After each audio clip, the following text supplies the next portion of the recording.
just like the one particular individual who's a very popular caller out there, and now he's saying that it's okay to that it's not shirk to supplicate to other than Allah. So that shows the how Hizbiyah can actually destroy. That's a part of those destructive tendencies. How it can destroy your creed and even destroy your iman until there's nothing left. It actually can lead you to disbelief. I just want to mention a quick quote. Imam al-Albani, he said when he was talking about a contrast between the concept of Hizbiyah and Salafiyah, he said the Salafi Dawah contests Hizbiyah in every way.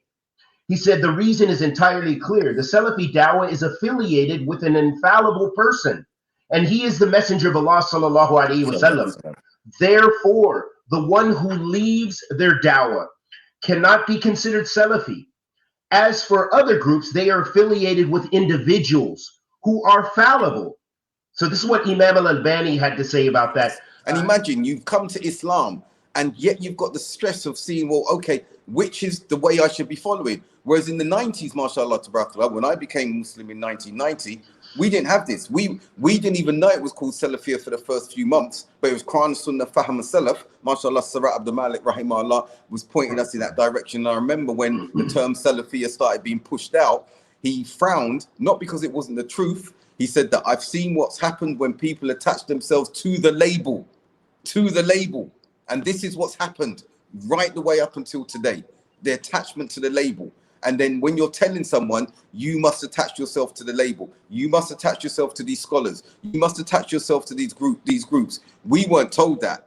We were seeing Quran, Hadith, authentic Hadith, Sahih Muslim, having it explained to us. We heard the scholars' names, the Kibar, the big three at the time and everything, and we were being quoted their works, which was endorsing what we were reading of the Quran and Sunnah. And this is how our knowledge and our love started growing towards them. We weren't told Sheikh Fulan said this, so you must be upon it. We were being taught Quran, the text. We were being taught Ahadith and the Sunnah. And then they would be that secondary evidence, if we're talking academic layman's term, if they would be that secondary supporting evidence for the primary source, Quran was Sunnah, the primary source, the secondary source being the ulama. That's changed. What we're seeing today is, yes, on the lips, the primary source is the Quran was Sunnah, primary sources.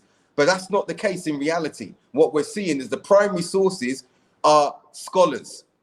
At most, in some instances, the primary sources now, what we're seeing today, are these parties, are these so-called Salafi, some of these Salafi cults that have emerged.